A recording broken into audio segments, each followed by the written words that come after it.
Fighting hard, family torn apart. Whispers tearing lives, hearts raw scarred. Judges grinning, deals in shadows locked. Caseworkers speaking truth they've mocked. Gunning on for justice, rage intense. Bringing kids home from this broken fence. Corruption weighs heavy, laws collapse. Kids go missing behind their maps.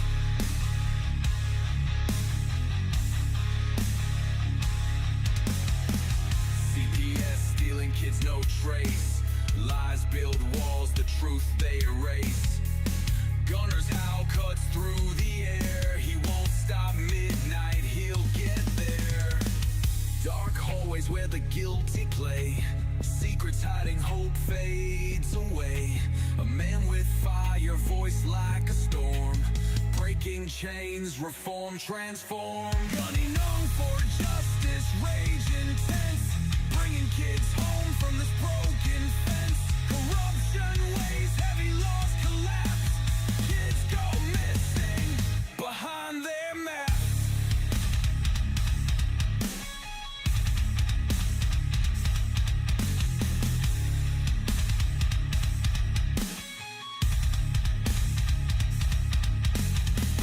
Family shattered, cries dulled by fights. CPS takes them in the dead of night. But Gunner speaks of brighter days, cut through the lies, light ablaze.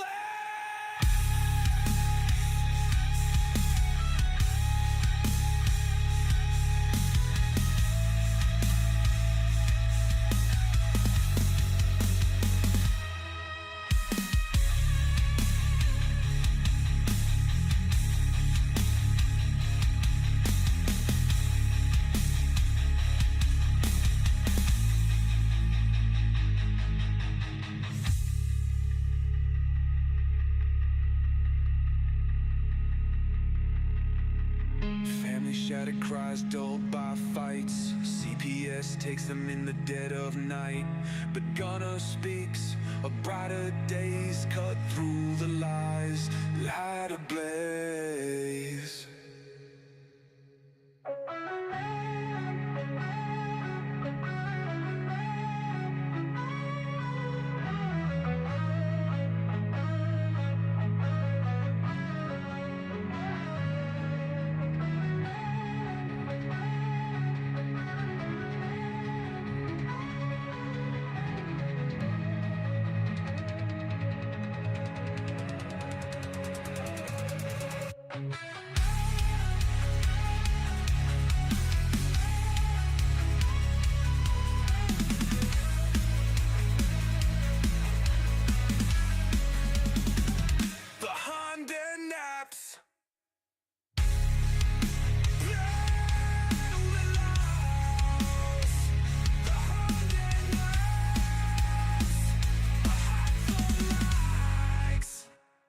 Behind their maps.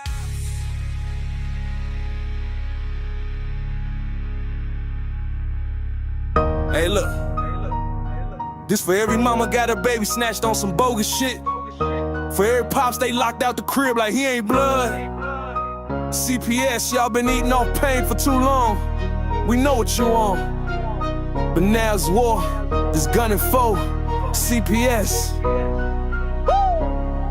Kick doors, no warrants, they taking our seeds. Say it's neglect, but they planting they greed. Feds in they pocket, judge got a fee. Run it like a business, adoption spree. Contracts overseas, got partners in France. But shorty from Shy, he ain't get a chance. Mama work 2 jobs, daddy do right, but they still snatch his baby in the middle of the night. Fuck CPS, they ain't saving shit. Just a system full of snakes getting rich off kids. We see through the cap, we done taken the hit. Now it's Suffer Davis popping and we loaded the clip. Gunna got the case, now we in that fight. Taking this to SCOTUS, shining that light.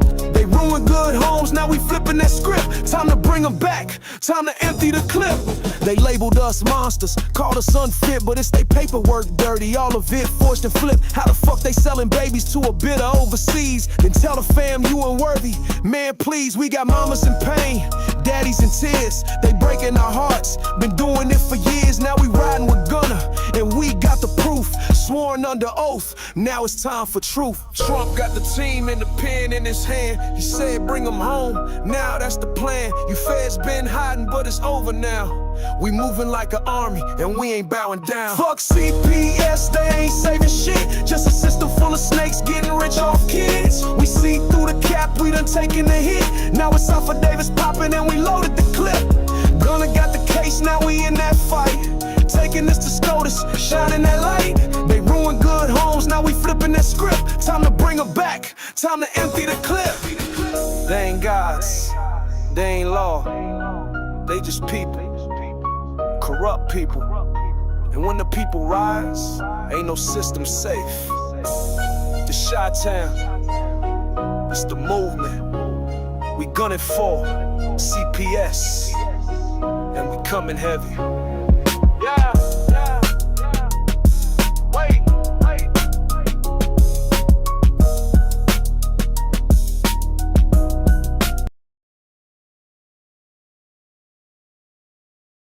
On stage, because by law they have to provide, the feds and the state have to provide funding to support that child. Right. Okay.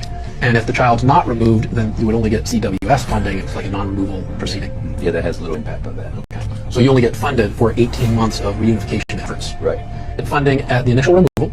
Yes. Yes. Then there's also going to be a piece of funding for the CWS overhead associated with that. Yes. Yes. And then there's going to be, when we move into family maintenance / reunification, there'll be funding for that effort for the first 18 months. Yes.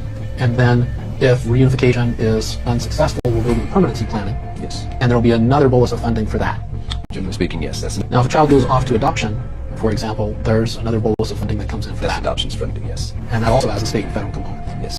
And part of that funding, a portion of that goes to the general overhead of the agency, correct? Yes.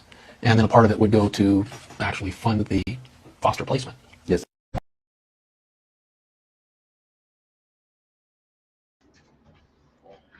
Good evening and welcome to another edition of Gunning for CPS. I'm your host, Gunner. Thought we'd start things off a little bit here of, they're actually testifying under oath in several places when they're being deposed and having to come forward with those truths. Why? Because it's part of their duties to understand those particular things, especially directors of CPSs and statewide process. They're to understand the whole inner workings. Which is why it makes them very nervous when people get them on the stand and ask those particular questions to get them to answer in their official capacity, which means during the point of their job or what they were doing officially, what they feel can be covered, or not covered. And that's a huge thing. But did you hear the amount of bonuses and everything else that they admitted to? It's not a joke. Those things, guys. I want to welcome you guys, and you guys can welcome. If you guys don't know about Claire Connor, she's here joining us on Facebook. If you guys haven't heard the stuff that she's been going on, this is where we like to get a lot of positive reinforcement from good news of people winning their cases and or really kicking ass in their cases. And Claire has done just that. She works with a couple others that are part of the network, so on and so forth, and just in that fight, man. And that's what we have to do, is encourage each other to educate ourselves, get that knowledge particular to our case, and learn how to fight and hold them accountable and understand they can't get away with things. When you turn the focus away from the argument they want to have and you direct the conversation and take control of that conversation and ask them of what their job requirements are out there, and exposing them. Wait a minute, under this code, weren't you supposed to do this? Under your own handbook, weren't you supposed to do this? Was this done? Was this done? Was this done? Hey, did you do this? Now you get it even deeper beyond CPS and you get into the legal system.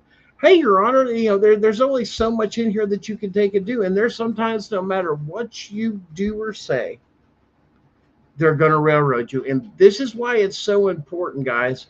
Take notes. because it's about you're now collecting evidence along the way from the time you end and the time CPS enters your life, all the way into the court system, everything else. You are collecting evidence, whether you know it or not. Something's just not going to feel right, or this or that. And those questions, if you ask them right, they will drive you towards the answers of saying, hey, that just didn't seem right. That just didn't set right. And it depends on your understanding of those things. Or you'll begin to do research, go down those rabbit holes and everything else, and then turn around and go, oh, God, wait, that happened to me. And it happens all the time. But and they're so good at this. Now, I wanted to show you guys, this was something I had posted once before, is this was earlier this year. Okay. This is on child welfare leader stunned by Trump's call to free social services spending.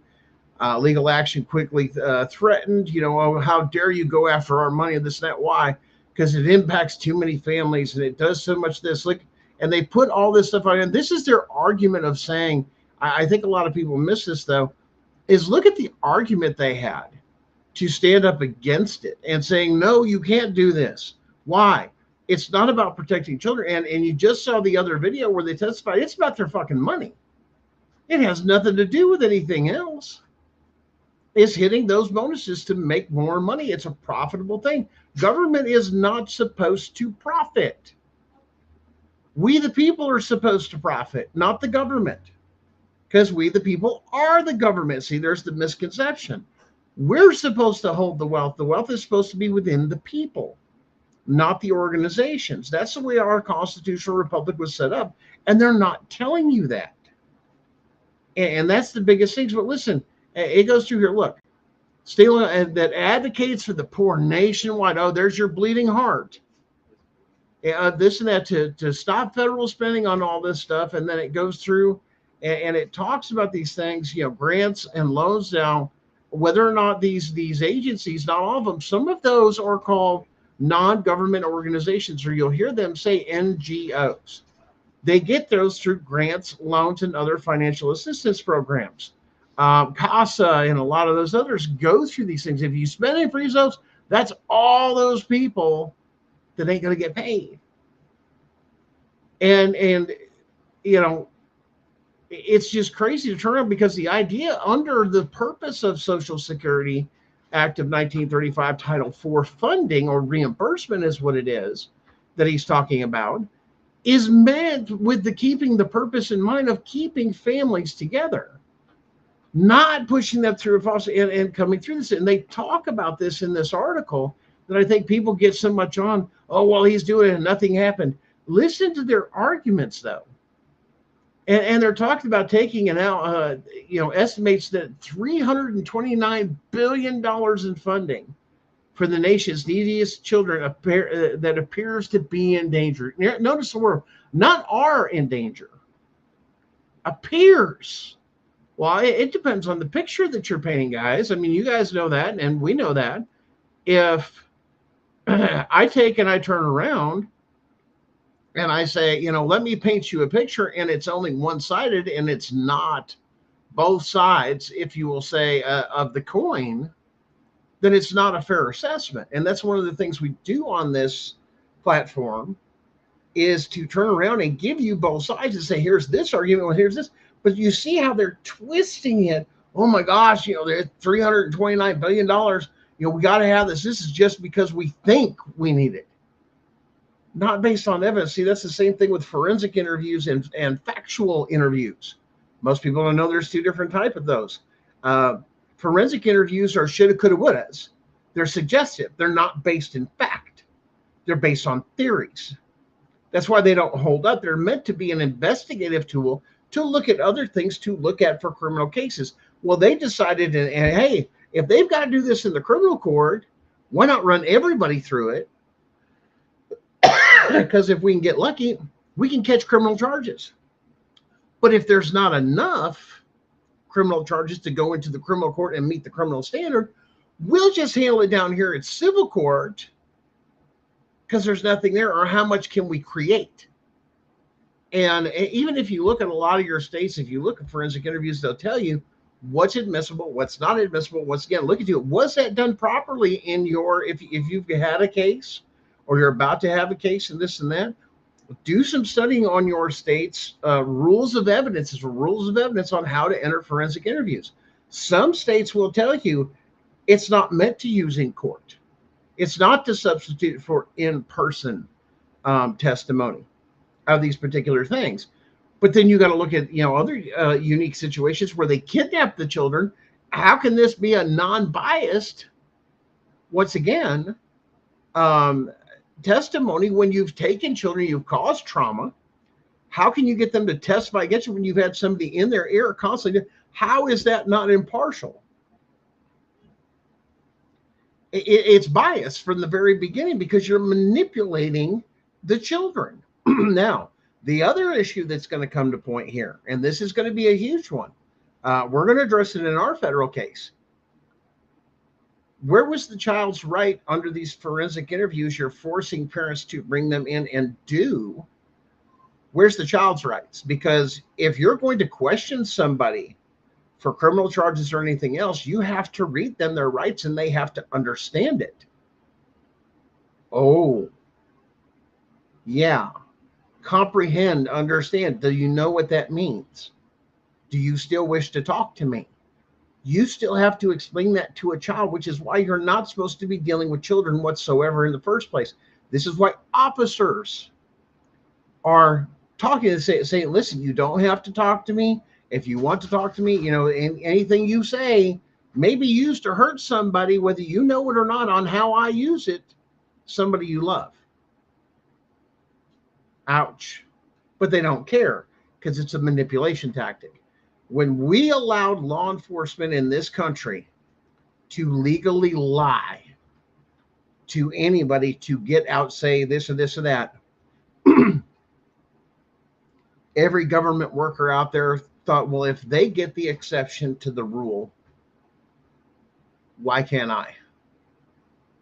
And this is where integrity and honor and everything else has been taken out of our courtroom, because these people don't have to tell the truth. And mass corruption. Now, I'm going to give you a little bit here too. I'm going to share something. A lot of people say, well, what's your connection with Jessica Saxon? Because we see that back and forth, that she'll tag you, or you'll go back and forth to this end. Are you with Tano? Are you this? No. Let me make this clear. Jessica Saxon has her own personal case in the very same county and state I reside in. We have had similar judges and magistrates, which is what connects us with what we're doing. This is like our home front record, effort here of mass exposure. But I want to share this because Blount County, Tennessee is falling apart. Okay. And the corruption in this county, from the sheriff to the district attorney to the judges, the family court judges, these judges, that judge, all the other things that are going on, like I said, in this county are now hitting the state's attention, but it's also getting federal attention because it's all coming out with right now. You'll see Jessica had took and advertised some of the judges and magistrates that she's encountered and how they already have complaints filed against them.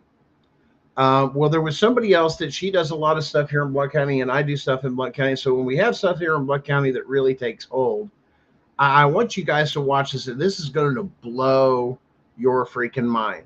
This is a judge in Blount County, Tennessee, admitting to these things of who she is and what she's known by here in the county, by the people.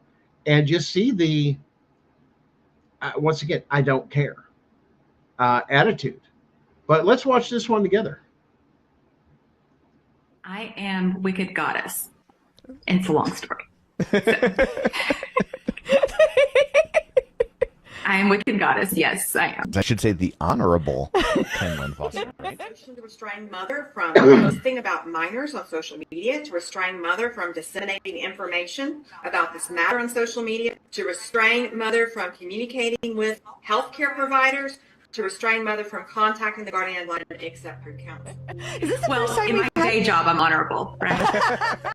Okay, I'm going to disagree with the word honorable here because we have dozens of families that are coming out in Blount County, Tennessee with evidence, hard evidence of crimes that have been committed against them and their children in Blount County Juvenile Court. So the word honorable during the day job, that's questionable. Continue. Fair enough. Do you ever hide it from people where you're like, Yes. this person doesn't need to know? Do you? Yes. Do you? Yes. So, restaurants, going out, you see people and you just put your head down because you don't want them spitting in your food. Oh, come on, guys. Don't spit in their food. The law is on our side. We don't have to do these petty little things in public. Okay? We have a right to petition our government for redress of grievances. We have a right to expose the things that are happening in family court, in juvenile court, probate court, criminal court, all of these different courts. We don't have to cut eyes at these officials when we see them out in public. We need to move forward respectfully, peacefully, and lawfully, literally in reverence of the law. That's the only way that we're going to be able to win. The parents are probably the worst, and it's awful to say, but I mean, I have some parents who just... The parents are the worst? I mean, if you have a judge that is walking into a courtroom to adjudicate between two parents, but the parents are the worst, doesn't that already establish some type of biases against both parents? Is that why Blount County, Tennessee has 50% of their children that are in the public school, 50% of those children are in foster care? Guys, Is that why? Because there's an established biases of parents being the worst in Blount County Juvenile Court? You feel so sorry for their children because of the way the parents are, but if the parents step out of line, I don't have a problem holding them. And see, I would disagree with this idea that she feels sorry for the children, and here's why. Because I have children that have aged out from her orders. Children that have come back to these parents. The children that were isolated from one parent or the other, or isolated from both parents because Judge Kinlan Foster threw them into foster care while disregarding all of the actual evidence, while not supporting and upholding the Constitution according to her oath of office. We have evidence of this. So for her to get out here and publicly say that she cares so much about the children, I'm going to say that I have evidence that shows otherwise. We're supposed to be fair and impartial Right. and keep our heads down and do our jobs, and so that's good judging. If you're not making the news, that's like you're doing a good thing. Yes, I would agree that it's a really bad day for a judge when they make it on the news. Today, Judge Kinlan Foster made it on the news. And this video is made exercising 100% of our First Amendment right to free speech, freedom of the press, freedom to assemble, and freedom to petition our government for the redress of grievances. I am Wicked Goddess. It's a long story.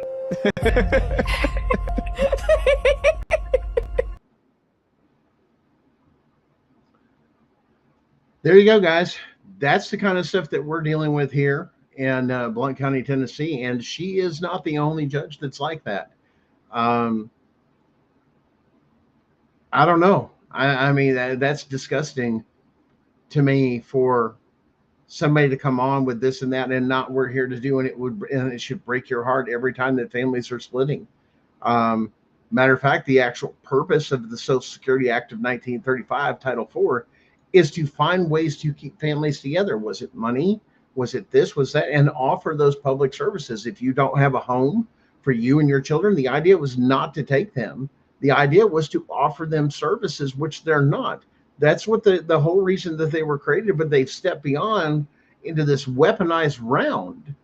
And did you hear that number? 50% of the children in Blount County, Tennessee are now in slavery and in foster care.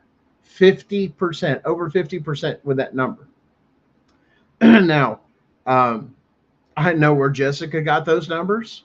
I know there's people that are in, like I said, the school systems, this and that, they have to give those things up. That's public knowledge. They can look through those things, but that's 50% of the children.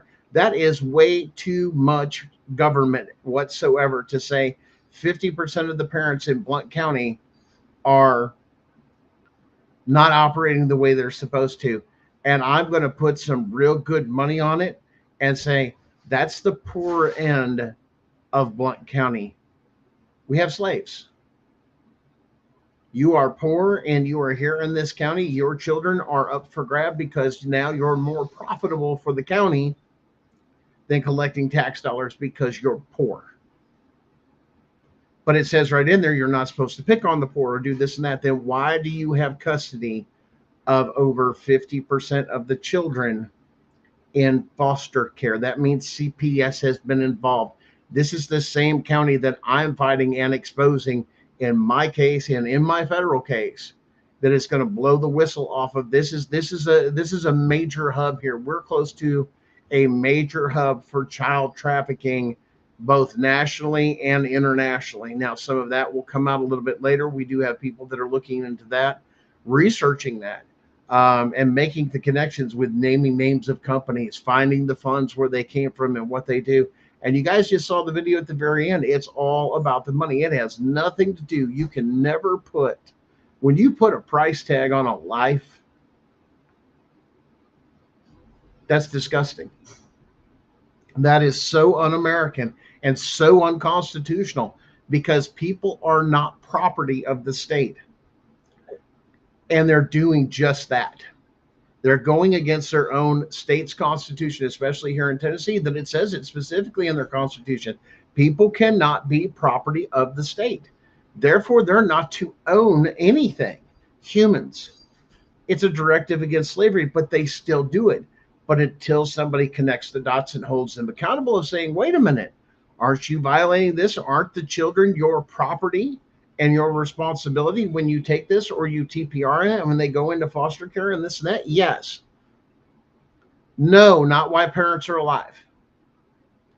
There's the loophole. And if there's constitutional issues, which the courts have already said in the Ninth Circuit Court, Ninth Circuit Court out in a Court of Appeals that dealt with that, said that there's constitutional law saying there are constitutional rights protecting the family. But the issue is that we've been softened down so much over the time that we don't grab our Second Amendment and defend our homes. I've got an order from the thing, bring your kids out or this, and that. You've got a warrant.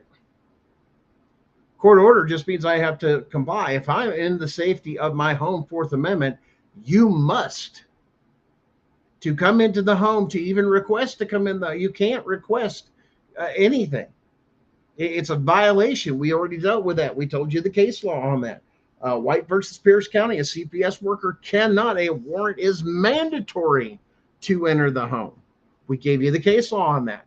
The issue is people are not coming together in the neighborhood because they're scared. They're poor, but they got to understand, if you've got 50% of the children in Blount County, what if that 50% when only 3% stood up to make this country a nation that it is today?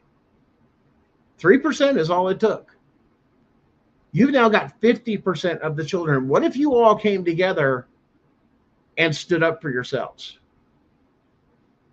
What would happen? They would fear you. They would call you in, or it would automatically lead to what? A federal investigation because of people uprising. What is going on? What's this over? This is over stealing our children. Now we're coming for you. This is what's happening in other nations. Same stuff. And the people are uprising. We're not going to take this anymore. They were stealing them from the children of other countries, if you do your research, and they're giving them to families that are immigrants and that are Muslim and in other countries. And I'm sure that's happening here now. Matter of fact, go look at the research of what it was when they removed children from a good mother-father home, the type of foster care thing that goes into. You know what a majority of them are? Homosexuals, people that enjoy each other, and there's nothing wrong with some of those things. That's fine. But then also people that are pushing trans agenda. That is the biggest number of people that are getting the children nationwide right now. They'll take them out of those homes, conservative homes, and placing them into a liberal home. In other words, saying, even though you don't want your children exposed to liberal ideas and you want to put your own belief system in your child, this is why we call this cultural genocide. is because they remove your choice of what you put in your child. And then once it starts getting in, it's like a virus. Because a kid don't know no damn better. Other than what they, self-gratification, I get the clothes, I get the phone, I get the this, I get the, all the little fancy thing. And this is what they take and they push them out there. Hey, you're a good looking girl. You got caseworkers going out. Why don't you just go prostitute yourself out and then you make your own money? Hey, I had to do it. Whoa, what? You got caseworkers that were brought up saying the same thing, ruining people's good homes and good families to what? Push hookers, child pornography, all these judges, everything's coming out, and all the people in school systems, anybody that's around your child, that they're forcing you to put it in, saying you have no choice, are the same ones that put your child at the greatest threat instead of being at home, educating them yourself, finding a way to do it. Why? Because you can. Now, I found this amazing, and I'm going to share this one with you guys too. And this says a lot about America and probably a lot of others, that we've gone through all this advancement and everything else. But basic, fundamental, to be able to live and survive if something actually happened in this country, which we're not above it happening anywhere. Civil unrest, nuclear war, medical issue, widespread virus, all these other things. Check this out. This video is going viral right now on Twitter because this woman brings up some very interesting things about the education system. After 13 years of government education, the average 18-year-old is economically and historically illiterate. They do not know anatomy, nutrition, or native plants. They cannot build a house, work on a car, or farm. This is a massive waste of potential. No other time in history were people this incompetent. Homeschool your children, and remember, education is not exclusive to a classroom. Never mind all that, which is true. It is shocking the amount of similarities between school and prison. Not always a dress code, but definitely authoritarian structure. And you may be thinking, what do you mean? Well, you raise your hand, you ask a teacher, they're the authority. You get used to having an authority figure that isn't a parent, by the way, which is very telling. Emphasis on silence and order, yes. Raise your hand to go to the freaking bathroom. And what's with that? Walking in lines? Oh yeah, my late father-in-law always said, if people are in line, you go the other way. Get away from the freaking line, man. Don't line up. Loss of individual autonomy, yes. Abridged freedoms, that's true. You have to be here at this time, yada yada yada, regimented, boo. No input in decision making, true. They'll pretend it's called actually the Delphi technique. Look up the Delphi technique, DELPHI. And it's a way where they basically, let's say a city or a town is going to impose this new thing. They'll invite everyone to come give their opinions and what do people think and should we be doing this? But it's all for show. They 100% are doing it anyway. They're just pretending to want public input. But it's called the Delphi technique. Check that out. And then set times enforced for walking, eating, etc. That's literally true, man. Not to mention the artificial lights, which we know reduces the lifespan by about 50% in fruit flies and chickens that are under artificial light. And that's not even to mention the Wi-Fi that are now in schools frying people. I mean, this is freaking crazy, man. Comment for part 2 and follow for more. Did you catch something in there? Because I did.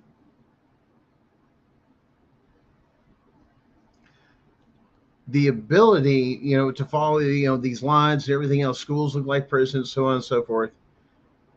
But taking and subverting your authority as a parent. When do they start school? Kindergarten.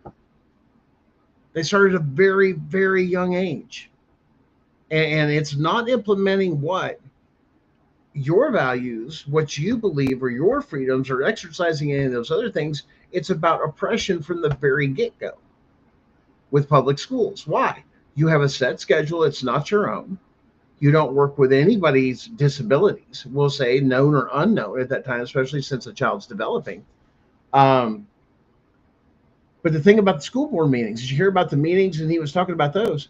Remember when all the parents took and there was all this huge stuff and parents were getting on this domestic terrorism list and all this other bullshit that was happening when they were going to the school meeting saying, we don't want the, this agenda or that agenda or whatever it may be.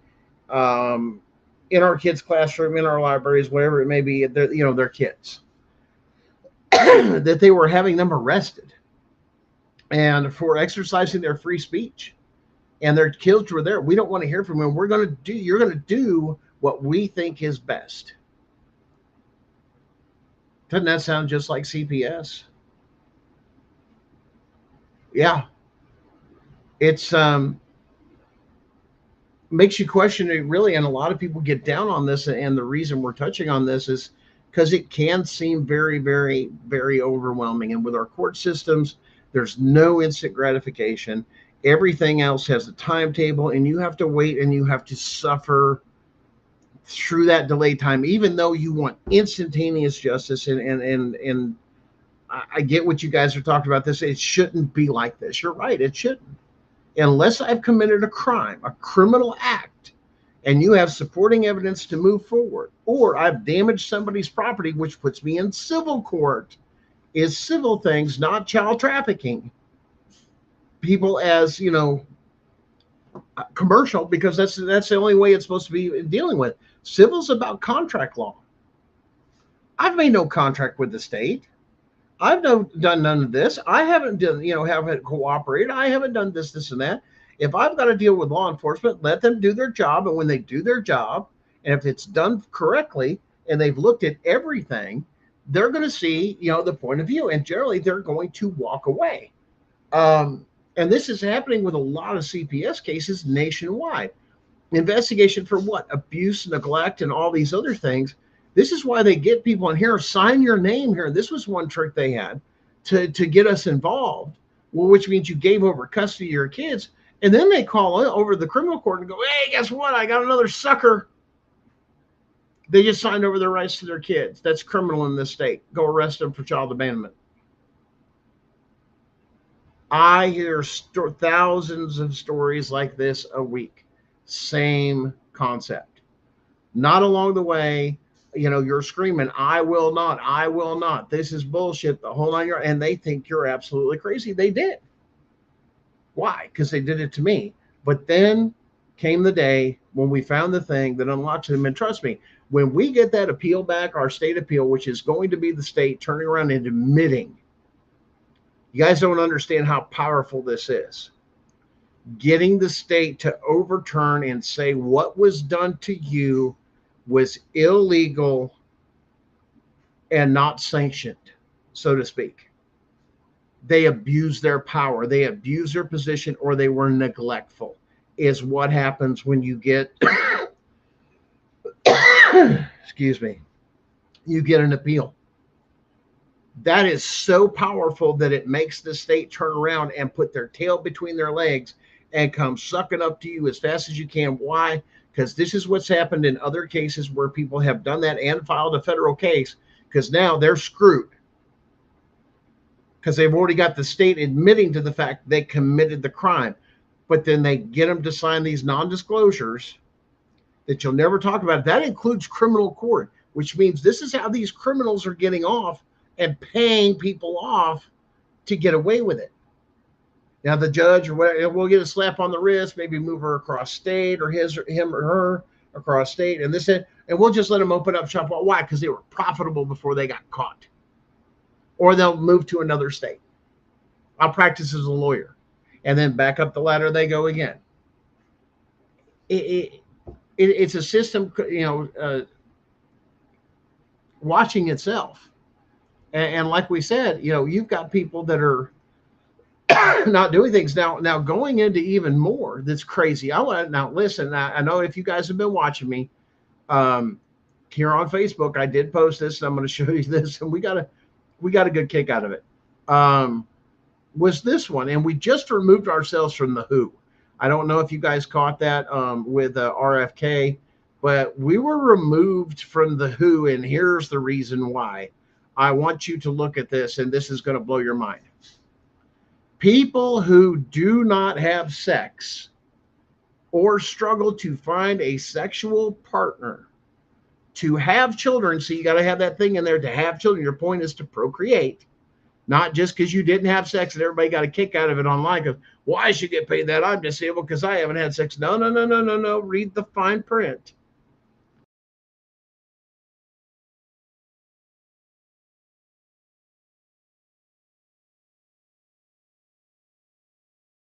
Now be considered. They did that one because I think I just got frozen. Okay. I don't know if that froze for you guys, but it said, oops, lost connection. Look at this. If you can't, what does that mean? Everybody who's sterile from the you know what, you're disabled. Everybody that transitioned who can now not have natural children nor find a partner. Wasn't that the big thing? I used to be a man and now I'm a woman, and even though I've had a top and a bottom, I reveal that nobody wants to date me or lay with me. Notice there's nothing in there about self-mutilation, is there? I didn't see anything on there about self-mutilation being a reason not to get this disability. Well, they just cleared the books on disability because they just took off a bunch of people that weren't supposed to, and people that were dead and a bunch of others. So they've got a ton of money now that they've recouped that's not going out every month.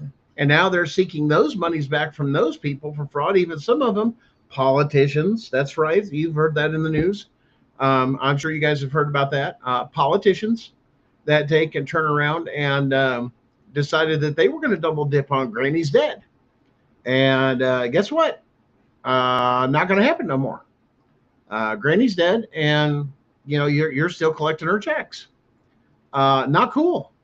But I want you to really think about that because it's blowing my mind to turn around and go, well, this is going on, and this is going on, and this is going on. Yeah, no kidding. But that was during the time the article earlier was about the time the DOGE was trying to get into Title IV and analyze it and everything else and cut it off. He wanted to make sure that they weren't bleeding off or super siphoning, because that Title IV account is huge federally. I mean, it's huge amount of money. And I'll be honest with you, it just blows my mind, like I said, with everything else we've got going on, and even with our case, and yes, we're a little in between on some things. We've got our filings in. Right now, we're in that stupid waiting window, and it is so difficult. It is so difficult when you know you're right, you know where everything's going to go. It's as obvious as the sun. You know you've got it. You're waiting on them. And say, well, everybody says, oh, well, how do you know that I'm not in an appeal to do with another court? This goes to the state level, is where it was filed, and it lists the crimes and the actual things they didn't follow even within their own code. One was, like I said, perjury was entered in there, not by myself claiming it. It was an officer of the court claiming perjury.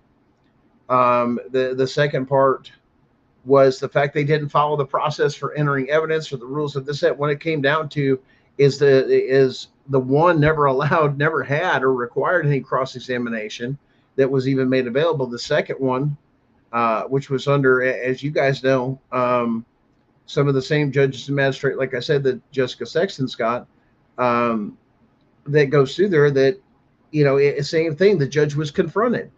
Can we get this person to testify? Nope, got to be on your witness list. Well, the code says cross-examination. Cross-examination means it can't be on you cannot put that requirement on me, and you should have known that. And for you to be somebody that you are in Blount County, Tennessee, and supposedly done this for a while, that's ignorance of the law. That's ignorance of policy and procedure. It means you didn't follow them, which means overturn, overturn, overturn, overturn, and it's just that blatant. And to get them to do that and understand they don't, this is the idea of the appellate court is generally it's a blind panel. They're just chosen from time to time like a lottery. And they all go into a room and they evaluate every case, and then they evaluate what your complaint is. What are we looking for to overturn this case? You point it out, and they go back into the records. They go into the, you know, all the evidence and everything else, and then they look at the judge's summation. And when a moron judge and magistrate base everything off of one thing, that wasn't even legally entered as evidence, and that's all they had, which shows the due process violation, let alone there should have been a jury on this and that, because like I said, they attacked a criminal code in a civil court and said, oh, well, we can do that. It doesn't matter. You're still supposed to have a jury, you dumbass. Well, what part of that don't you understand either? And they say, oh, well, no, that doesn't count for family. And no, that goes for every court. When you have a criminal code next to it in a civil courtroom, no matter if it's a family issue or not, it still requires a jury. And that's what they didn't want to get. Now they got caught because they didn't figure that one out either. Doesn't matter. You're attaching this particular code to it. It's not a civil violation. It's a criminal violation is what you're trying to pin. But yet you didn't even have Jack. There was the fun part. You don't even have Jack to even bring me to criminal court. They laughed you out of that courtroom when you try to do it. We don't have anything. There's nothing we can use.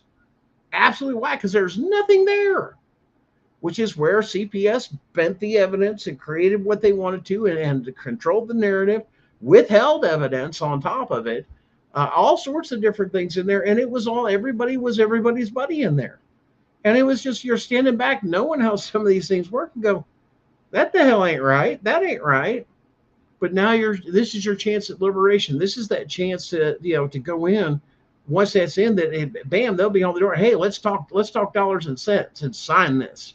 Because a lot of us could go to jail over this shit. And you know what you're doing. At the same time, we've told them there ain't no damn way. You can shove that settlement offer straight up your damn ass. Why? Because we're going to court and we're going to put some stuff on the record and we're going to deal with some case law and we're going to deal with some other things here and there. And why you're operating the way you're operating, because you shouldn't be. And it's not just about me. It's about everybody that has to come in contact with those, let alone you turn around and ask them if there's a conflict of interest. Most people didn't put a lot of things together that we've told them that we've come along to. You want to talk about bias? Is not your judge a county judge? Everybody's going to go, well, yeah, I'm in front of the county judge. Isn't the person or whatever else to do it, are they not in the same county such as your county CPS system with there and there? Yeah. You don't think there's any bias whatsoever of two county entities coming against me to win? How is that a fair and impartial trial? Maybe we need to change of venue.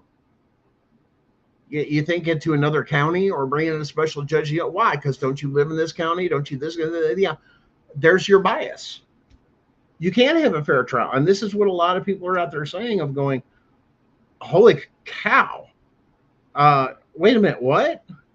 Yeah, there's your bias. How can somebody from the county or the state, well, we work for the state, doesn't matter. You have a county office. You should have brought people in. If you're going to do that, you have to bring in a judge from a different county. They're still connected. I mean, even if you wanted to get rid of the bias, and they don't want to. And that's the mass corruption that goes on. And I don't know. I don't know if somebody's here. Let me see if somebody's here in the back room.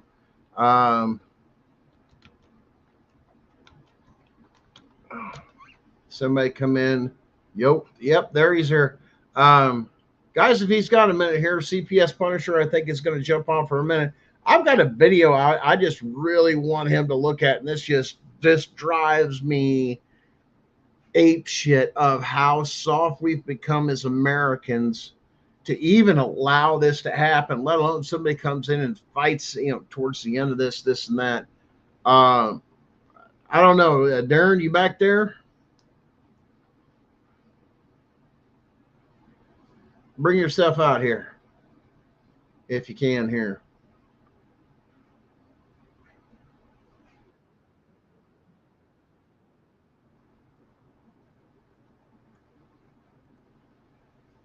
So, yeah, this is going to blow your damn mind, because it's going to go, and I'm sure he's out here. You out there? I'm trying. Here I am. Oh, there you are. Here I am. Okay. All right. This is going to blow your mind. This is how soft we've become as a country.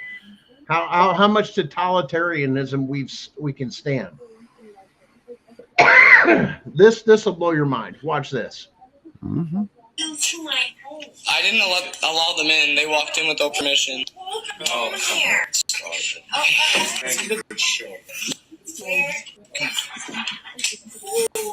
Let you into my home. No one let them in. Get my cell phone now. Record this. Who let you into my home? I did. No one let you in. You walked into our house. We have that on recording. I am recording it. Don't tell me to get out of my house. Seriously, I'm gonna arrest somebody. Arrest me then. You can arrest me. Arrest me. Arrest me. Are you serious? Arrest me for what? No warrant. This comes in when you called us, them saying, no, we did not. They start beating No, the hell out of no her? probable cause. Arrest me for what? Yeah. For barging. No one assaulted you. It's on video. For us, Oh, yeah, buddy, charge her with you're gonna have assault fun for with this, them breaking eh? and entering. Jesus. Mom, stop. It's okay. In her own home. Fourth Amendment protected. Just comes in the house. I will stop resisting. You guys are having a night, eh? Here we go. I'm just going to lean into you, even though You you're guys are tough. having a great He's night, been eh? tough now for a good 10, Yeah. 15 seconds. Can He's you get your still got hands his off my pressure mother, right on the back please? of her neck. Can you get your hands off my mother? She never assaulted an officer. Okay. On your stomach. She never assaulted an officer. You guys are gonna have fun with this one. Hey, you guys are gonna have fun with this one. Have fun with this one, guys. No. What's your badge number, sir? No. What's your badge number? No one invited these guys into our house. They walked in. Glad you guys have chest cameras. Yeah, but You're on video, by the way. I'm being arrested for what? Oh yeah, it's on camera. She never assaulted an officer. So you guys have fun with this one. Let my mother go now and I'll delete the video, but you guys are in trouble. Don't delete the video. So long as the cop's seeing it on the camera makes it so and factual. Arrested with what?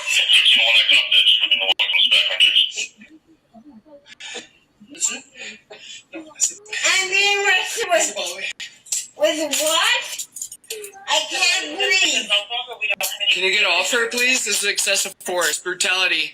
This brutality. Yeah, no reason. Look at this. Calgary Police Service Look at them cranking up brutality in my stuff, own man. house, which I did not Oh, invite yeah. them in. What's your name, officer? What's your name? Look at me. You know what? Second Failure Amendment to right there, identify. dude. Failure to Second identify. Amendment. G. What's your badge number, sir? Second I'm asking Amendment you. all day long.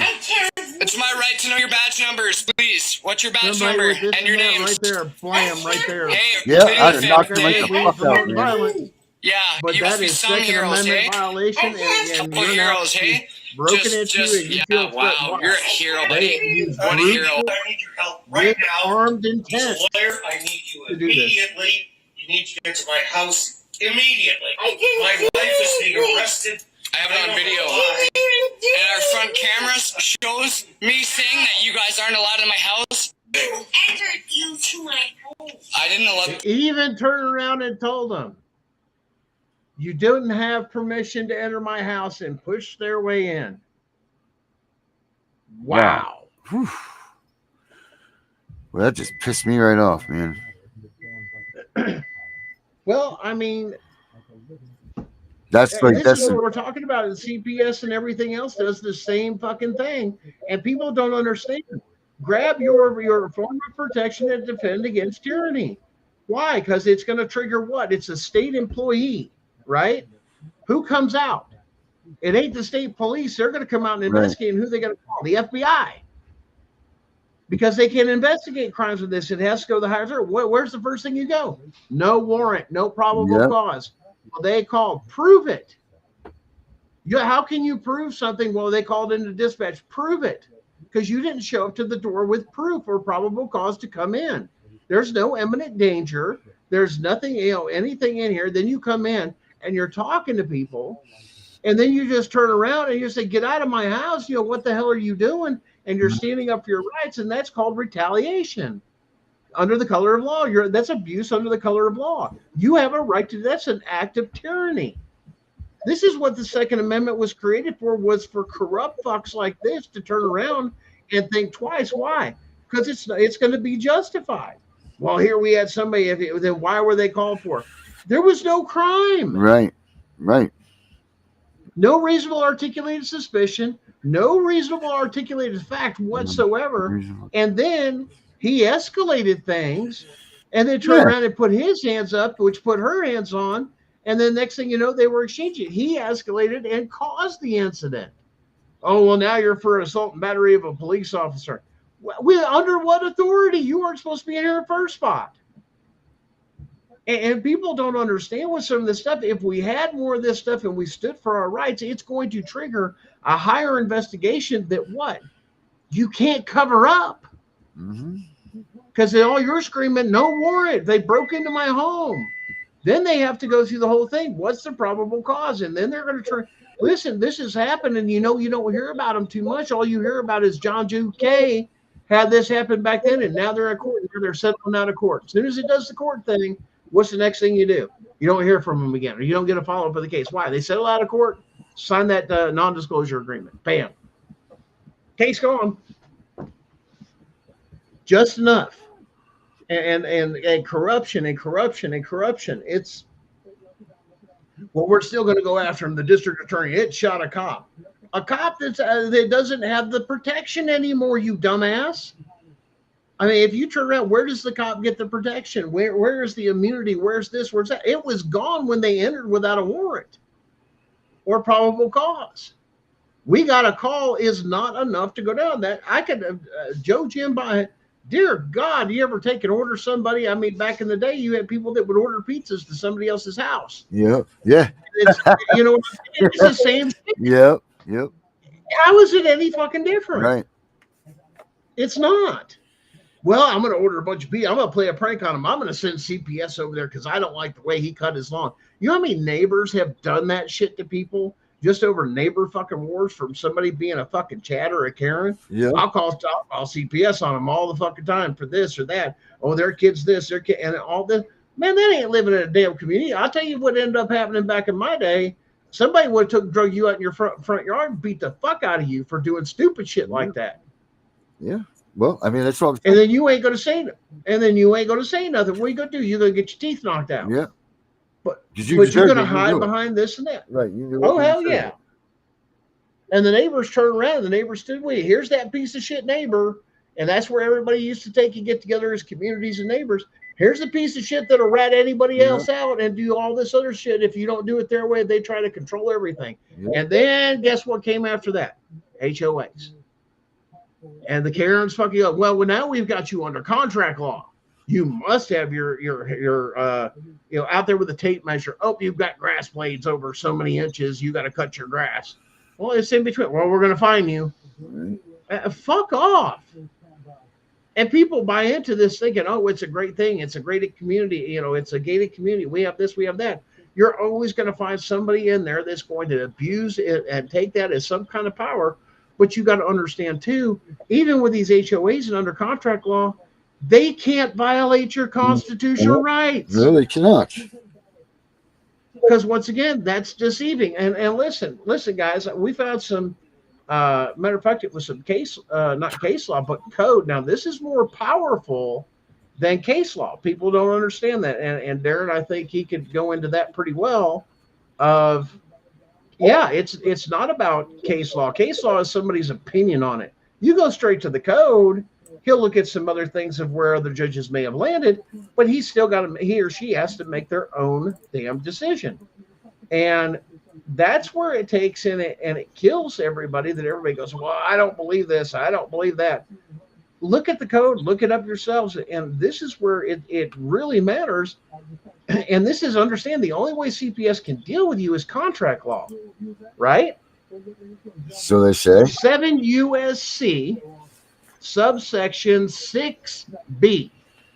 Okay. And I'm going to try and put this in here.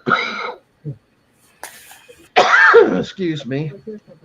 Cough has just been getting at me. It's that weather change. Yeah. I'm going to put it in the comments here. Mm-hmm.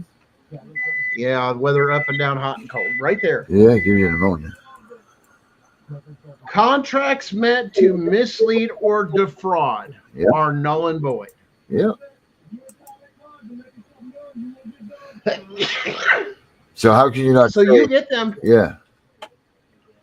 This is where you can use this stuff is show me the contract I've signed with you, and put it under their codes, because under their rules and or their codes and their under the codes and policies, even the policies and procedures, right, still requires a contract to be interactive. If you don't contract of this and that, you can pull that up in a civil type courtroom and you have to hold them to that.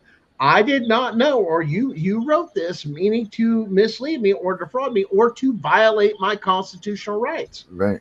You can come at it from a civil aspect as well.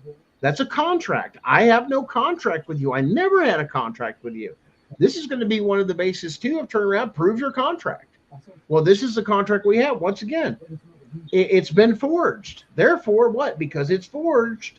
7 USC subsection 6B, contracts meant to mislead or defraud and forgery. It was meant to do that. So now caseworkers can forge your name to contracts and it's legal. And I've heard people say that. And what do you say to that, Darren? I mean, you're the in contract law. Yeah. Is that legal? No. That makes things void ab initio, man. And this is what people need to stop with: the void order, the void judgment, the void everything. Look, if a contract is not what it is supposed to be on face value, if you didn't know about it, if there's any sort of sneaky or sly terms in there, if it's not put down as it's introduced, it's not put down as it's meant. If it's not any of those things, man, it's void ab initio. And the difference between void ab initio, void judgment, void all that other shit is void ab initio means it never even existed. Void from the beginning. Never even took place. There was nothing to even void out because it was so ridiculous and so well. I mean, a contract has to have a certain amount of things in there to make it a contract, meaning like the names of the people, the dates that they are, it needs to have the purpose of the contract, what each side of is supposed to receive from that contract. So the services or items, all of these things. So if you just, when they do that safety plan and they say that that's a contract, right? Now that should be void ab initio, because that's not your thinking it's a safety plan. You don't realize that you're contracting with the agency to now become like the determiner of your parental rights and everything. You're supposedly just signing a safety plan saying, I agree to these terms, and that's it. Not signing your rights away to this 3-letter agency. As soon as you sign, you're done. Right. Your argument's over. But that whole thing it's a bullshit thing, because it's not a legit contract. It's a lie. It's the whole thing. It's a damn lie. Yeah, John was asking earlier, as far as those fundings and businesses and bonuses, those come from the federal.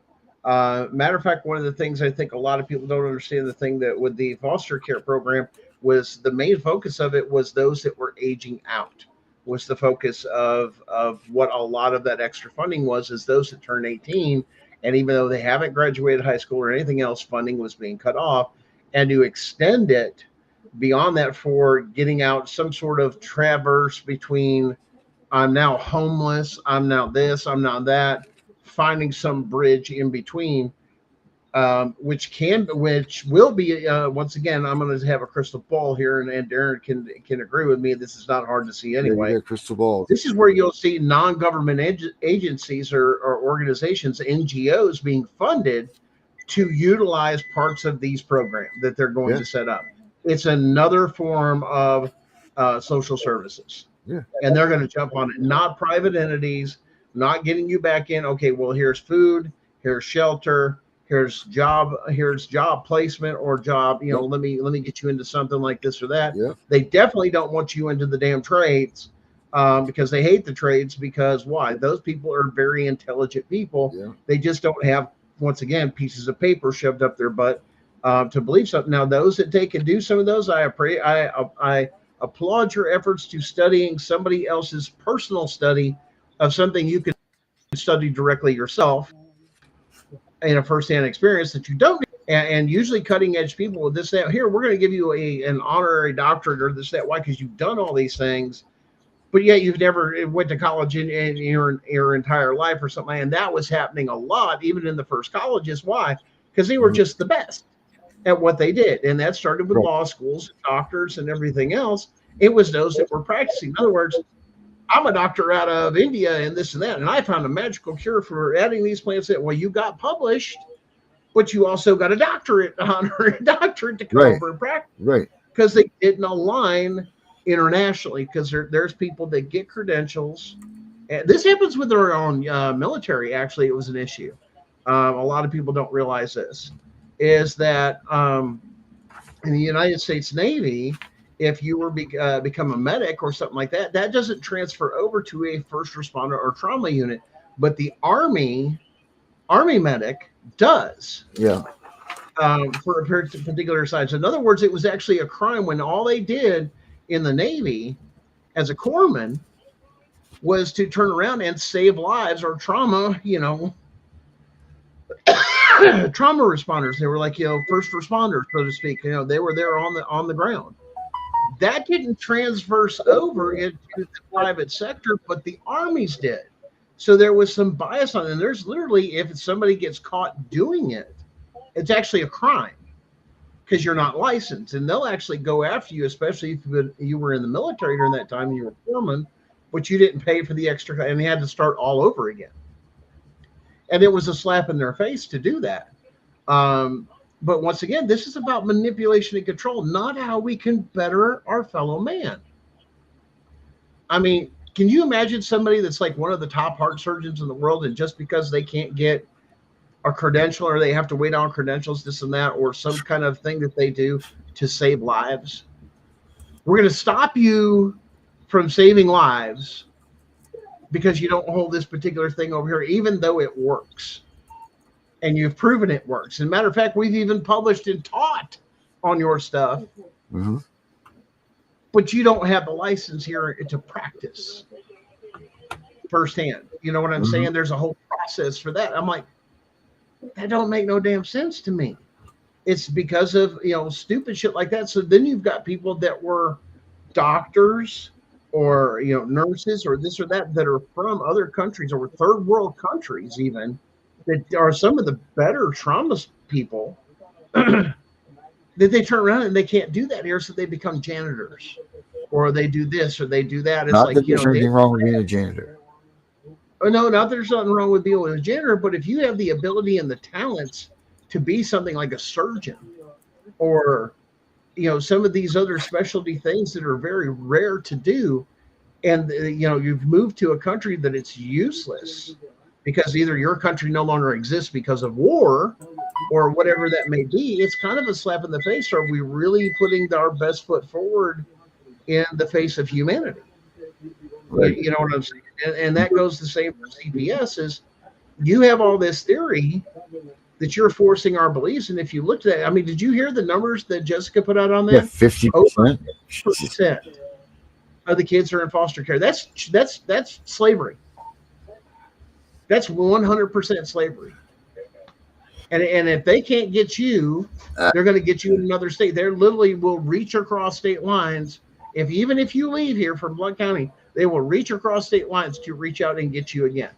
Yeah. And they will not let you go, because once they finger you, you're in the system. We already know that. My show, your show, and a lot of others that are on these things, they touch my family. I'm in the system. Hey, my mom was part of it way back when. Now I'm part of it. Now they got my kids. Yeah. And I was taking my mom for what? Nothing. Other than the fact we were just poor. We didn't have the resources. It wasn't our fault. The economy took a shit. It wasn't our fault that, Freddie Mac and all the other banking industries and this and that were stealing people's houses. We were one of those. We weren't. We were one of the families that invested in Enron. Anybody remember that scandal? Yeah. Enron scandal? Yeah.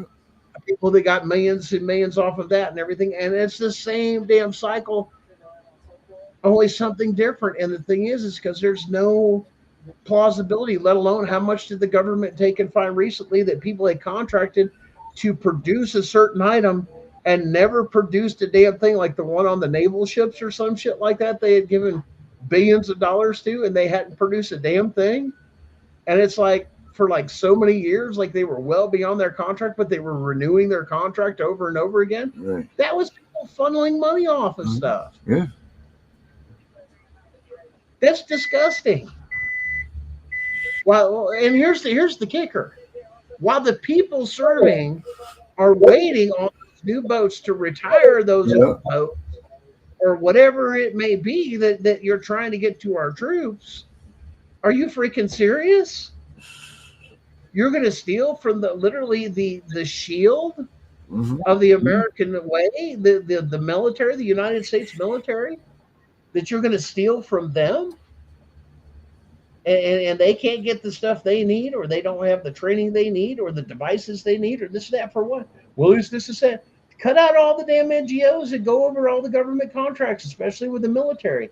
Make sure they're holding those contracts. That's why they didn't like. Listen, how many times have you heard this, Darren? I know I've heard it several.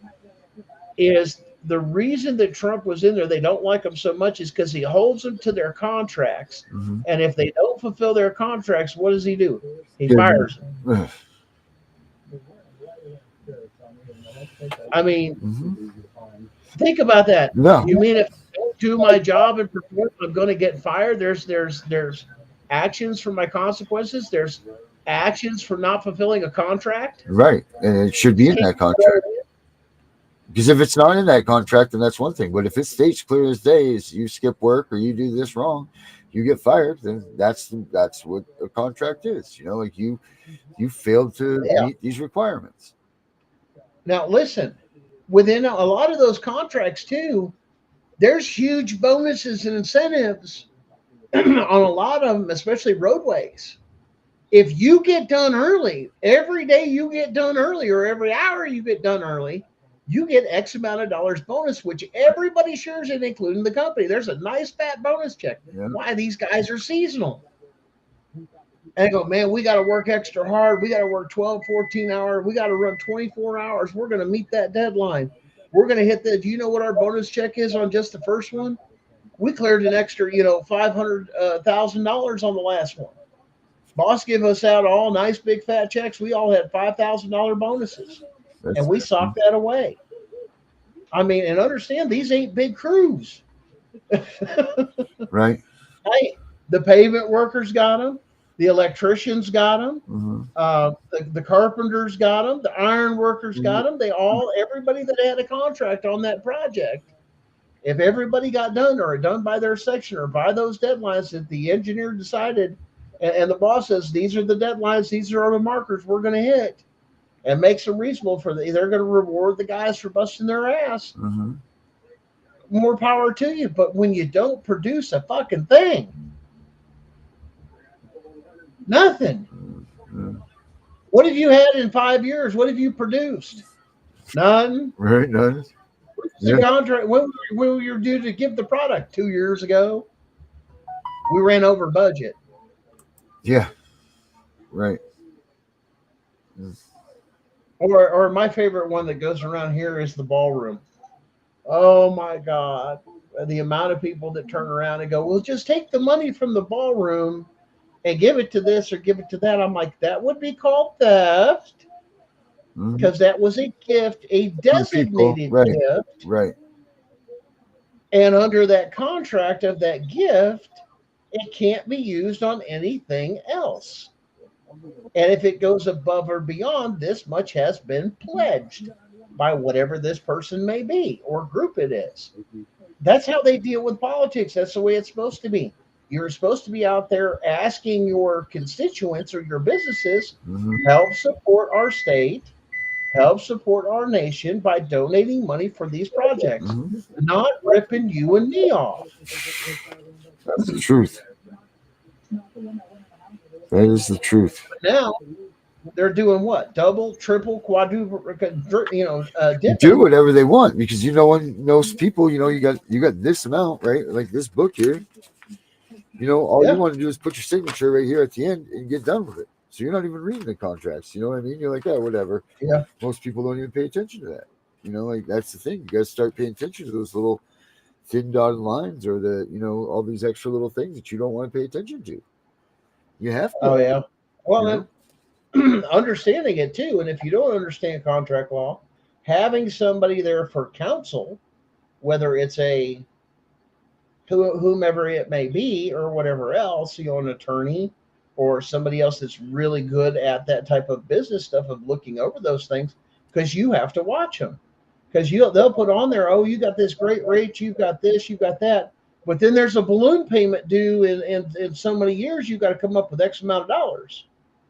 That type of shit that you don't even see. You figure, well, I got a 30-year mortgage, and they were getting people like that left and right in the mortgage companies, giving people out, and they're doing the same thing now. They're giving out mortgages to anybody. Yeah, no background, no job required. Why are you doing that?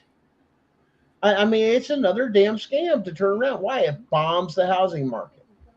And then why? Because if it gets out of control, you give a bunch of houses up to people that can't afford them, and they have that pride, and then they can't do anything, no matter how hard they try, to keep a roof over their head without this coming after them and this coming after them and this coming after them. Now you've got an asset. So if you screw up with your credit cards or this or that, they're going to put liens on your shit, your cars, your houses, all those other things that people go through that people don't understand. Yeah, they want that house back for nothing. They want you to pay tons of money. Yeah. And John's right. It happened a lot with COVID. Companies came through and bought up them houses. And you know what? They could guarantee that payment was coming in, whether it was a government check or it was, this and that. They were pissed off. They didn't get what the insurance companies got under Obamacare. They didn't get direct payment. What do? They sent it to the person. What did the people do after they got those COVID checks and everything else? No, that's my money. I'm going on a spending spree. That's it, right. And it was like, wait a minute, you didn't use any of that to pay your rent? No, fuck that motherfucker. Yeah, well, literally, that's what people were saying. Yeah. And then by you taking, people don't ever realize that either. When you take those checks that the government gives you, you sign them and cash them, you just contracted. Yeah. Like that's just it. And if you don't, they could, like you're saying, they could, if they wanted to, like you said, they didn't pay their rent with that. If they really wanted to enforce these things into the full amount of, the course of law, they could come and arrest you for that. Yeah. Well, and this is why there was justification on Obamacare. Mm-hmm. Instead of giving that subsidy money, giving you a check every month or every quarter or every year to put on your insurance, you couldn't be trusted. Yep. You had to use it for this and this part, instead of just saying, if you don't, you go into jail. Right. And be accountable. No, we'll just take that out of your little hands because you just can't be responsible with money. And this is what we're going to do. We're going to pay them directly. And they love that shit. Yeah. No chance the insurance companies were getting, and that's why everybody's freaking out. Oh, healthcare is going up. Oh my God, it's going up so much. And this, I go, yeah, Obamacare is over.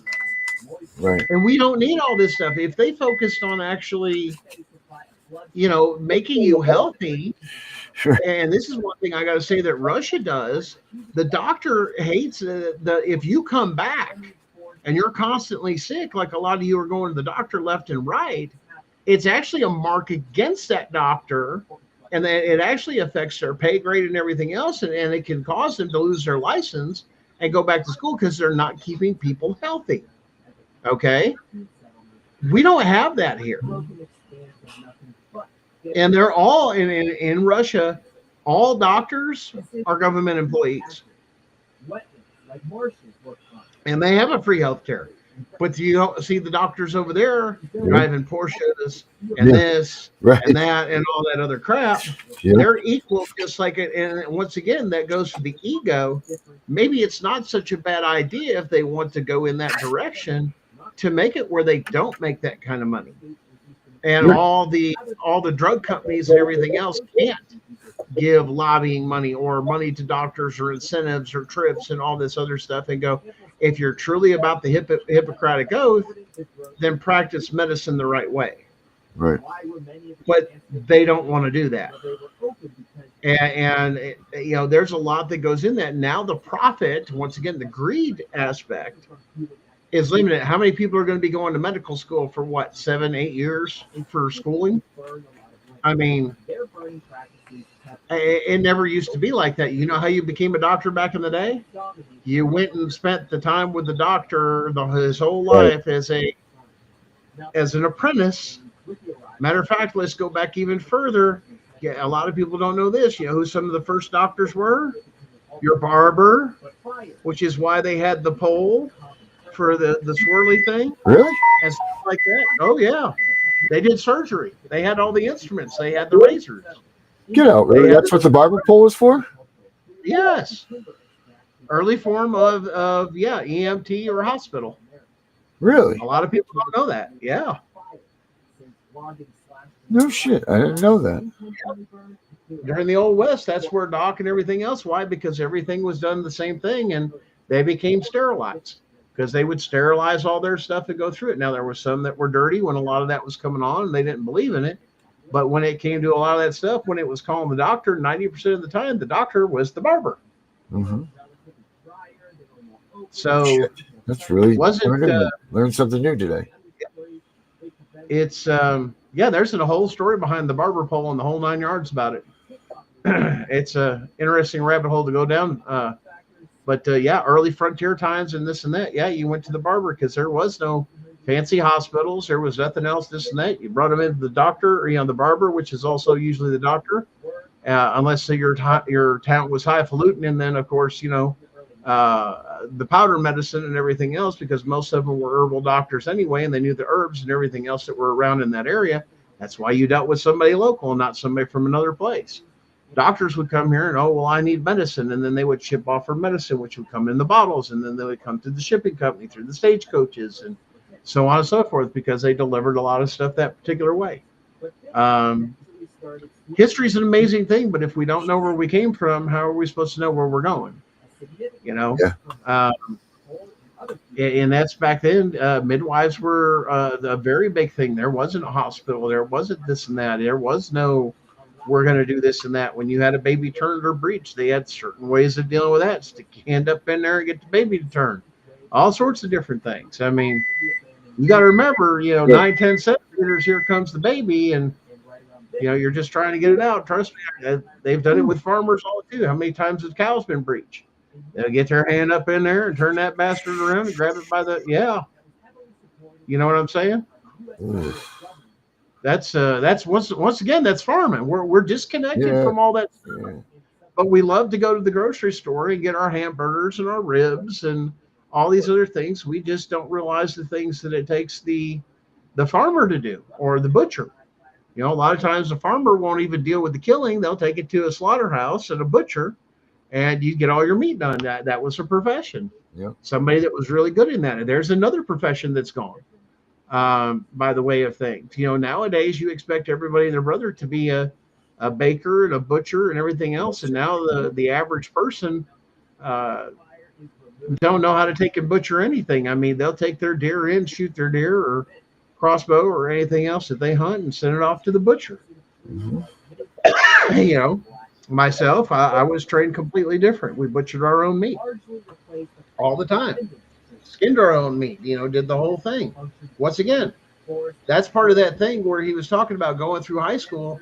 You can't build your own house. You can't hunt for your own food. Do you know how to fish?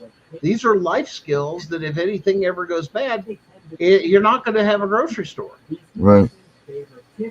And if you don't believe they're going to run out of stuff, didn't we face that in our lifetime during the COVID-19 shutdowns? On multiple occasions, right? Then you had lines, then you had conformity, and it was what? Back to the institution. Hell no. You're not going to tell me how I'm going to move or how I'm going to shop or what I'm going to do and this and that. Well, this is America. This ain't damn China. And they didn't like that. And even part of Walmart's policies and everything else, they're not supposed to stop you. Right. If you turn around and do that, but they're not going to willingly tell you that shit.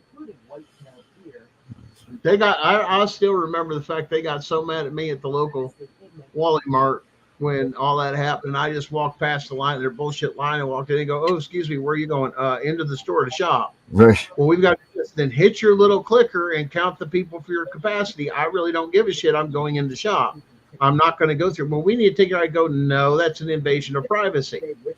I says, you're not a medical, or do you have a medical license to practice that? No, you realize I could sue you by just insinuating that you have to do this? You're not qualified to even take temperatures. You don't have a medical degree. Well, it's not. I said, oh, so now you're saying anything medical is, this and that. I go, what's your policy say? Your national policies. They recommend you wearing a mask and temperatures and getting control of this and that, but you're not supposed to stop or impede anybody according to your own corporate policy. I guess you missed that part. And they got madder at me, and then the store manager come out. Sure enough, the store manager confirmed it, and the cop turned around and left and said, "So what's the point of the cattle gates?" I said, "Control people and all this other stuff. We're not doing this shit. This isn't China. This is America. This and that." No. And just looking at half of them, it's like, listen, you're not essential personnel. Yes, we are. Everybody else is home and we're working that. I go, no, if it was really bad, you're shut down. And with the contracts they have, the National Guard comes in and takes over the Walmart network and supplies all the food and takes over. That's the way it's designed. They're not here. I said, you would be sent home. Unfortunately, with my education, certification, and everything else, there was no way in hell I was going home. Right. As a master electrician, you just don't. Your infrastructure, your major infrastructure. Yeah. So it was one of the things that I never stopped, but I sure as hell wasn't going to have a cashier or some Karen on a power trip with green hair or anything else turn around and tell me, oh, hell no, you're not this and that. When I'm out there, I've had a long 12-hour day. Bottom line, and whether you like it or not, I'm going to piss you off today. You can kiss my ass. I'm going to get my shit and get the hell out of here. You stop me again, I says, we will take a report. I says, and I will have a lawsuit against Walmart fucking corporation. I said, then they're going to fire all of you. I says, because that's their policy. As soon as that happens, done. I had no clue what my vampires. Yes, Mr. Reiner or Renner. Yes, there are contracts in place. You have to look under that. If there is a natural disaster, under anything else, Walmart Corporation and shipping and everything else, it is a major supplier. It has its own trucking lines, its own supply houses. It is connected to everything across the United States. Is why it was done. That yes, the National Guard in time of emergencies can take over Walmarts and sub. I didn't mean to become this, but the blood. It kills me. I never thought volunteering would be a monster. I signed up to fight for humanity. You're frozen there, Gunner. I need volunteers now. Gunner. That's when I made the biggest mistake of my life.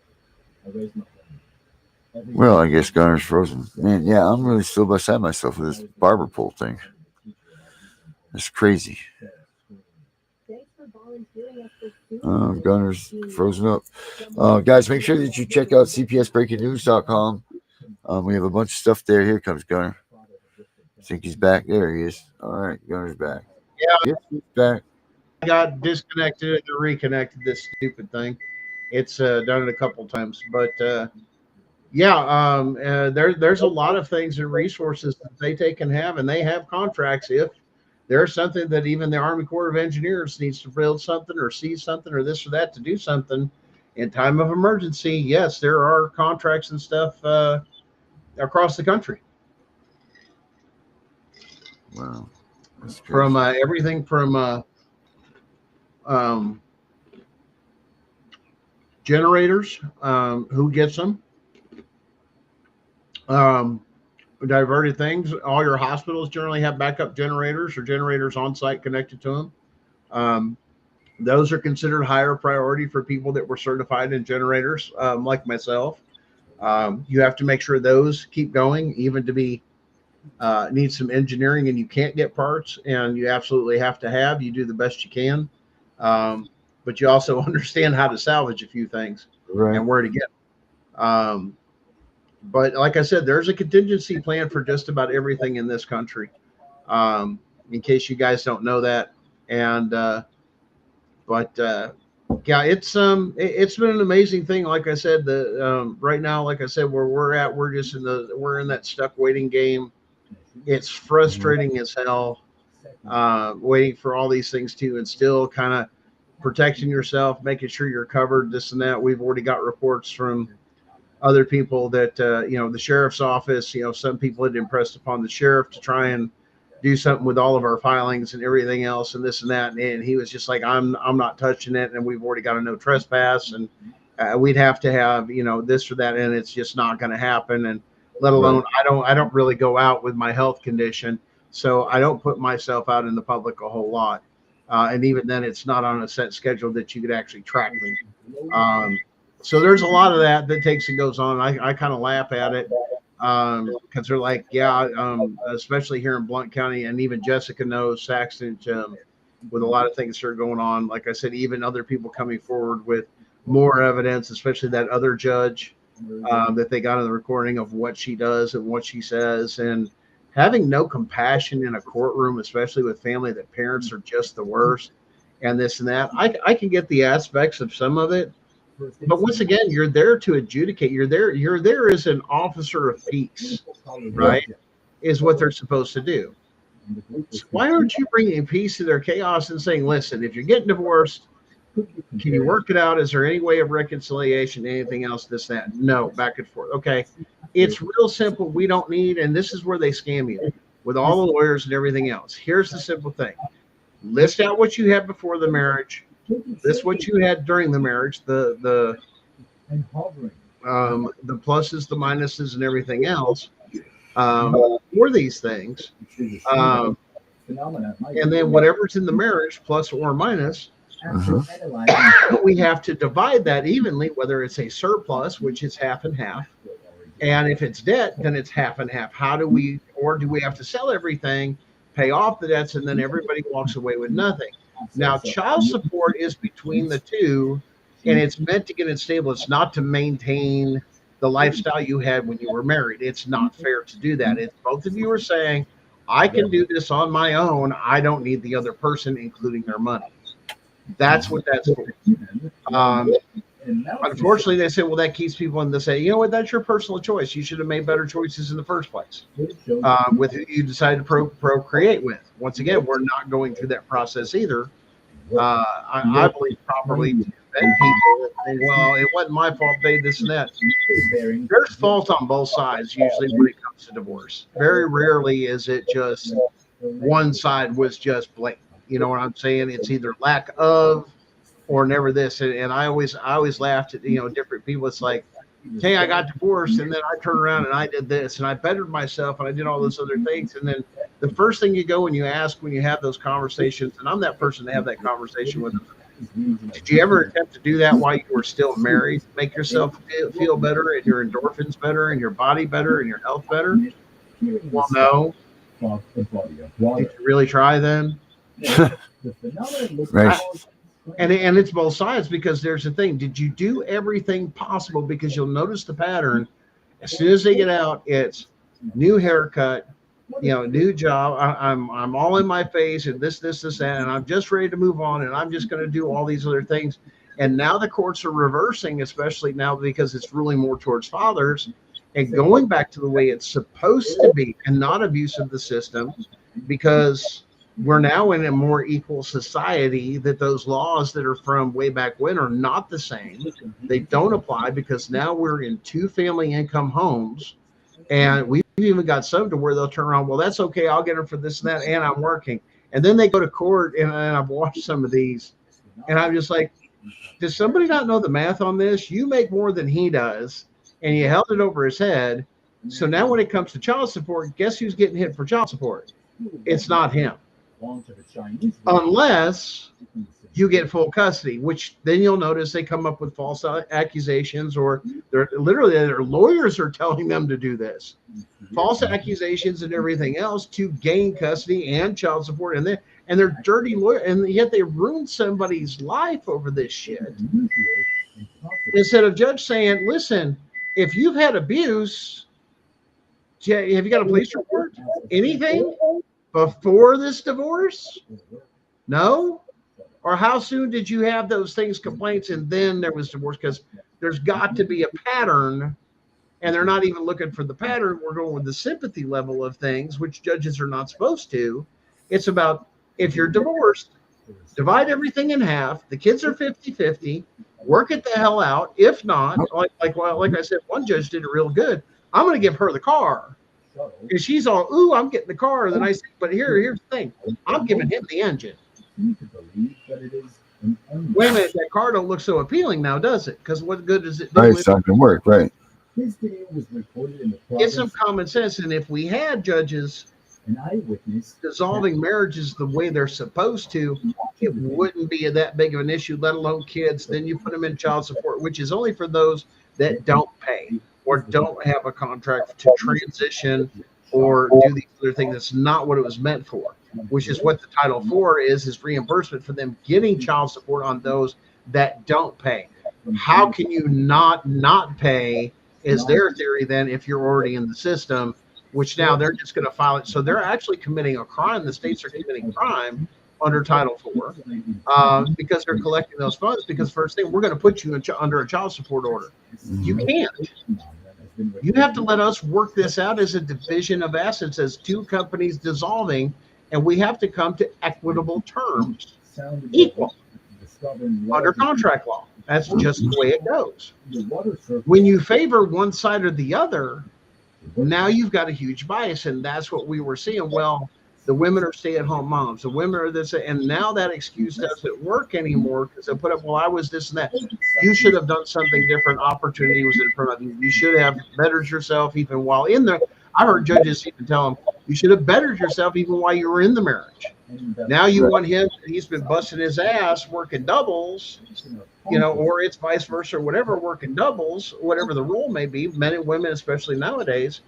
He's working doubles, and he's not going to work doubles anymore. He's going to go back to 8 hours a day, so he can spend more time with his kids now. And all of a sudden, that's a huge problem. Well, he's making less money. He needs to push himself, even if he needs to get a third job. Who are you to dictate to somebody that you're divorced to? You don't get that power anymore. Right. That's gone. And I think that bothers so many people, where you'll watch people break up, and then the other person will look like they're stepping out and stepping up, and actually like you were holding them back, and that hurts somebody. Then you get vindictive and hateful about it. And once again, where is your thinking about the children in all this when you're feeling hated? And that's not right. The idea is, let's do this even. And we can't even come to that because we're so focused on competition and against negativity, instead of looking at the good times. Say, listen, you and I may be over, but we still got these kids to raise, and we got to figure this out. And what's best for the kids? We got to make sure they get, and let's try and make their lives as a little, even though they're going to be going back and forth between two houses, how can we make the rest of it, legit, make sure they're getting to their soccer practice or their play practice or, instrumentals or this or this. How do we make sure that that is done? And then you get the schools involved in it, especially in divorced homes, where all of a sudden little Johnny ain't doing what little Johnny does because little Johnny doesn't understand what's going on because now the kid's fucked up.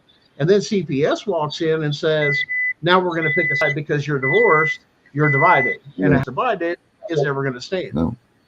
So now there's no protection. The dad's having a fit. And this happens all the time. And like I said, and it's gone both ways. I've seen in many different cases.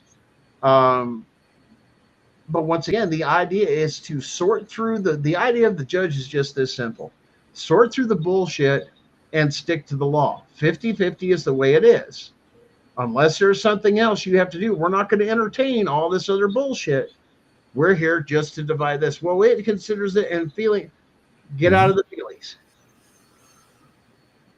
Get out of the feelings, because we're not going to. I don't. Once again, this is a division. The law states this. Now, if you have something else that says it should be different from that, like you owe me money, or you owe me this or that within the balance of what was in the agreed upon, well, then that's where you got to turn around. But it's got to be equal on both. And this is the equality under the law that I think a lot of people don't understand. When you wanted equality under the law, this is where it bites a lot of people in the butt, is you get the equality under the law. The law is now going to look at both male and female and look at you and go, I don't care. You should be equal.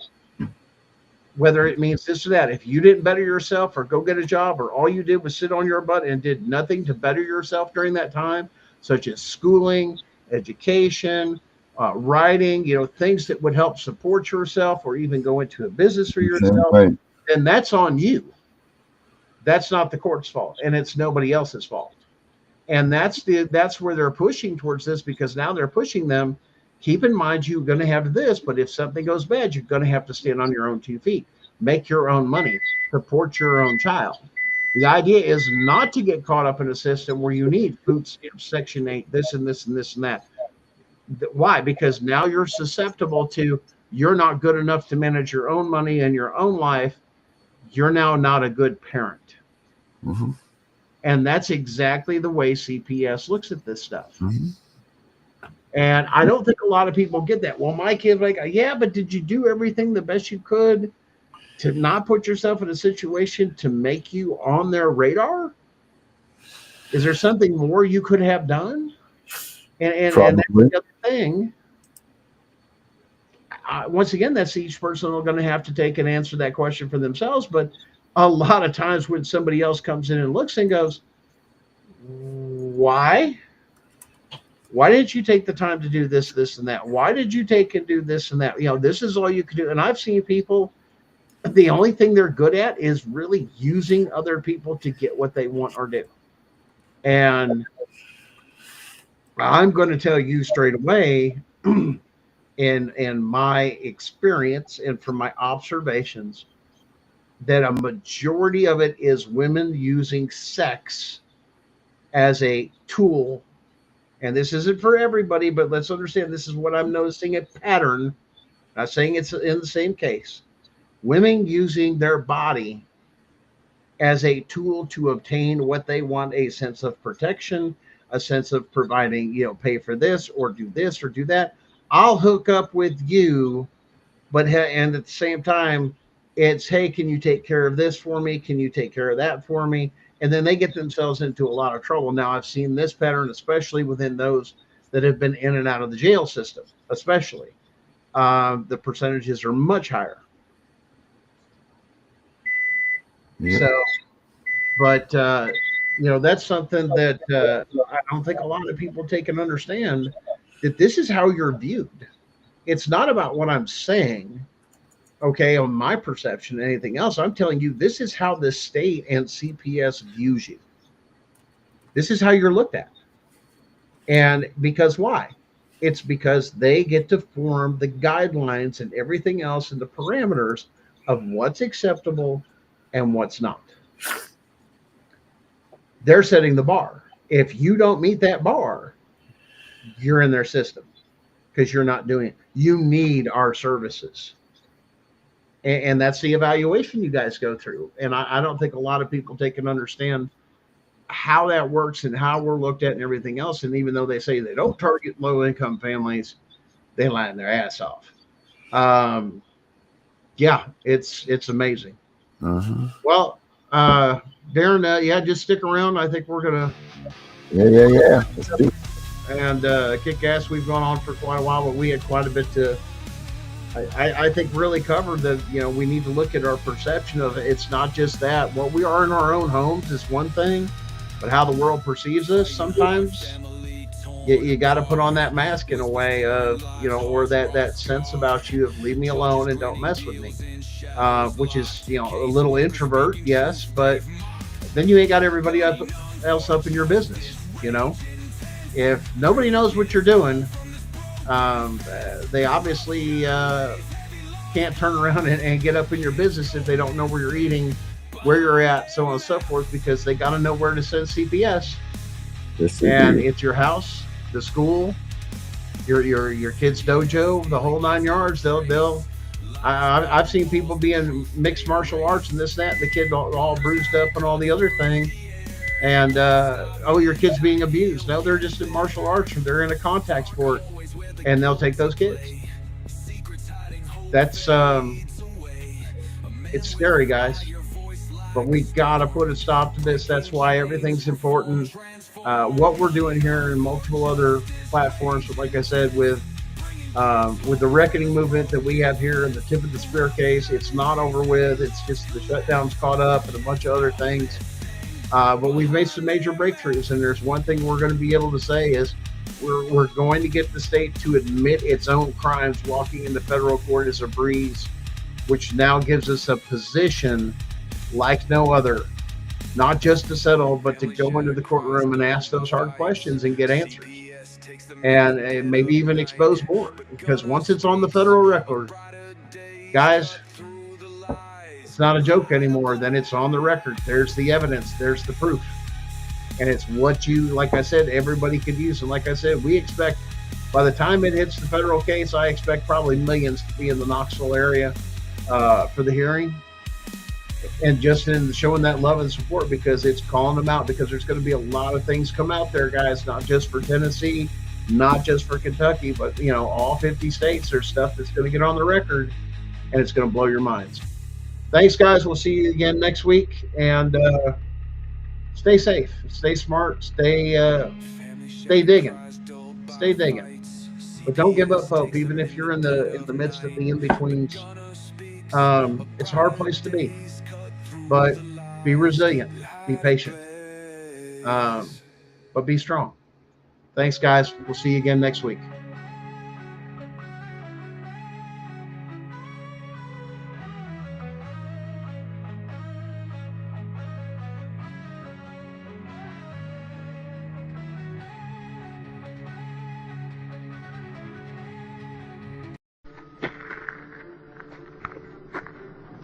I'm gonna pull the whole thing down.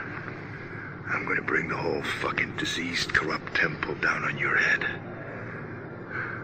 It's gotta be biblical.